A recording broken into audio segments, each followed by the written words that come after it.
they'd had an argument. Are you working all night tonight? No. Come on soon. He said he could just go. And he was just walking around the house. Decided to call me. Pretty much burst into tears as soon as he spoke to me. I literally had to quit my job through stress. What did you do? Recruitment. I wouldn't have thought that's stressful. No, not compared to working here, I guess. I remember my mum unwrapping my presents and taking the labels off and sticking his name on and stuff. He just stayed with us for quite a while after that, maybe a year. Okay, would you like to put your shoes on, or are you going to take him on this? Sam, do you reckon you can put my shoes on for me? Here you go. Cheers, bro. Appreciate this. I mean, it was everything really at the time. It brought some stability back to my life, which was important. Without him, I really don't know what I would do. He really is like one of the best things that's ever happened to me in my life. That's a cup. Let me go through the crutch. Perfect. Are you okay? I just got used to it. I've always needed to project some love out, and it's always been so good to know that I've always got someone to be loved by.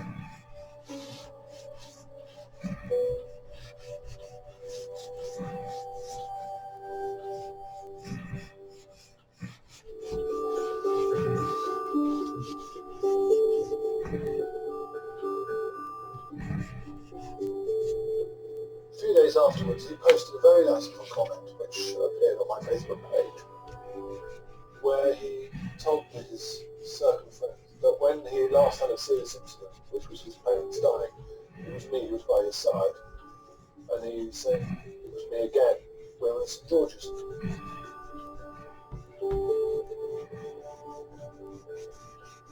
I wanted to say thank you, and I mean, I just wanted to write something that conveyed my feeling at the time and let people know what a good friend I thought he was.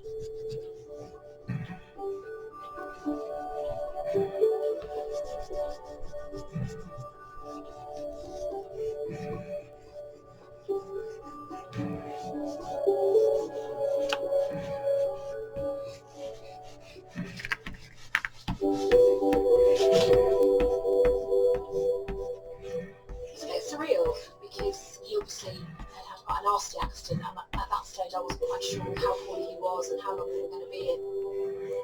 And it did shake me up.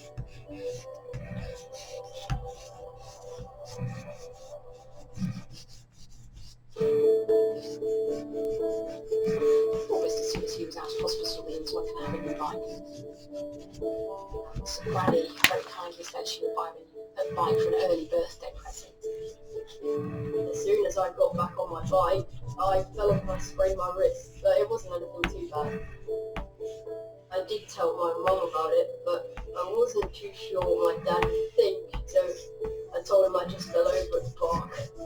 Sometimes things are on an intimate basis, aren't they? He might need me to keep things quiet a few more times in his life, no it's on. Sometimes she's just like a mum, sometimes she's a bit more like a mate. Yeah, my mum's pretty cool. Pretty good eating on W. Don't miss a mouthful of MasterChef USA here Monday to Friday from 7 o'clock. New and exclusive and not to be missed. A cool concept for a couple's home. Rochelle aims to impress interior designer in the making is next.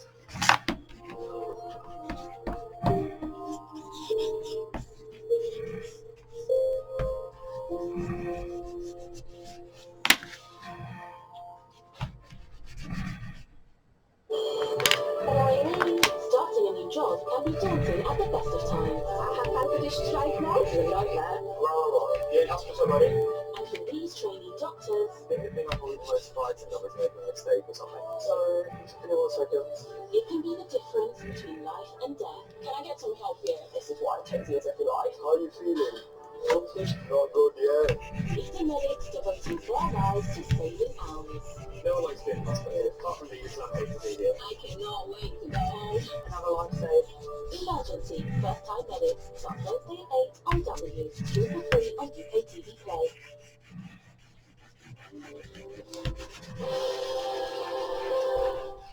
Michelle Hughes is taking her personal passion into the professional world, but has she got what it takes? Interior designer in the making? Let's find out.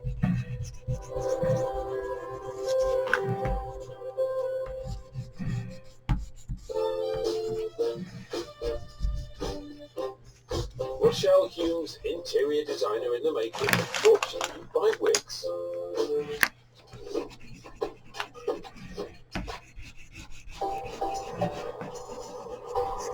Ever since I was a little girl, I've been obsessed with interior design and always thought it could be an alternative career. So I've put my money where my mouth is and enrolled on a college course to make sure I know all the basics. Good for you, And I love. plan to offer my rookie service.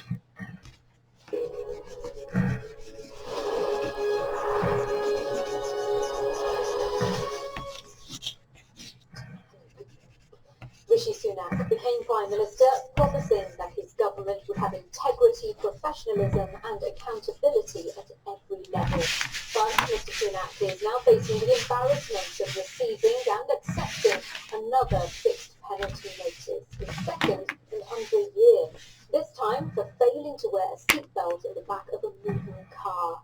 And elsewhere, he also faces questions about the tax affairs of the Conservative Party chair and former Chancellor Nadine Zahawi.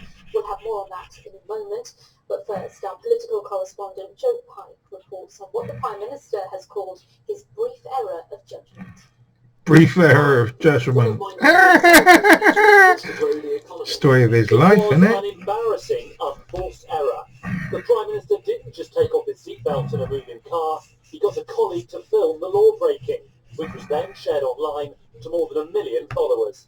Brief error of judgment. Oh, I'm sorry, I had a brief error of judgment, Your Honour. Following the circulation of a Brief video error on of social judgment. media showing an individual failing to wear a seatbelt while a passenger in a It's moving car in raining. Lancashire, we have today issued a 42-year-old man from London with a conditional Brief error of of a fixed judgment. penalty. The Prime Minister was fined last year and claimed it was a mistake. And now he's claiming again that it's just another mistake. It's raining a lot. Sorry, you have to take responsibility. There are consequences when you break the law, and the Prime Minister should take those consequences. We don't know the value of The sky's dark. Very dark. Brief error of judgment. This whole episode, though, does raise questions. Maybe I should entitle this a brief error of judgment. Even as some Conservative colleagues attempt to play down its significance. This is something millions of It's not relevant. Yeah, we all do it. Yeah. Yeah, I didn't wear a seatbelt. Yeah, when I was 8. Being in government now for a number of months as Prime Minister, he's got an ambitious agenda to deliver. Ambitious agenda. Yeah, I had one of those too. Then I got high blood pressure. Yesterday's big levelling up announcement has been slightly overshadowed. This misstep follows the PM's confusion over using contactless card payments and an awkward encounter at a show. Homeless man. Are you in business? Yeah, of course I am. So a big issue, don't I? The second PM in 300 years to have been found to have broken the law, and also the second in 9 months. Joe Pike, Sky News, Westminster. Meanwhile, Labour has called on the Prime Minister to sack Tory party chairman Yep, Nadine sacking. Zahawi from his cabinet position. Fucker. Mr Zahawi is facing further questions about his tax affairs, with Labour's Angela Rayner writing to HMRC saying the public requires answers. Our deputy political editor Sam Coates reports. Mr Zahawi, have you been honest about your tax affairs, Mr Mr. Zahawi? Zahawi. Mr. Zahawi. Today, Yeah. still very welcome. What? You Have you been what? honest about your tax affairs, Mr Zahawi? Tory party chairman Nadine Zahawi has been at the top table of cabinet for years. Boris Johnson's final chancellor, who ran to become Prime Minister last Mr. Offshore, But don't pay your taxes. Zahawi saved millions Rich of bugger, pounds YouGov, in tax YouGov. by putting Let's do a shares YouGov poll. Ha! several The irony, the paradox. During his leadership days. I was not the beneficiary of I was not the beneficiary of a trust, offshore company that I'm connected with, that I'm talking about. No, of course not. No, well, what the hell is it to do with you? I don't own fucking Google either, mate. report that he had in fact paid several £million to HMRC to settle the dispute. Today, that he also had to pay a fine as part of the agreement. In the face of No, how much is the fine? No, put him in the big house. That's what little people have done to them. They go to the big house and then they get reported in the local newspaper. Oh, I'd love to be able to settle my affairs with the HMRC, you know. All right, okay, it was reported it's £7 million. Now it's just 5. What the hell does it matter? I'm worth a lot more than that anyway. Overseeing the nation's finances and preparation of the tax man. Now it's an issue for Rishi Sunak, who entered Downing Street promising to return professionalism, integrity and accountability. Professionalism, integrity and accountability.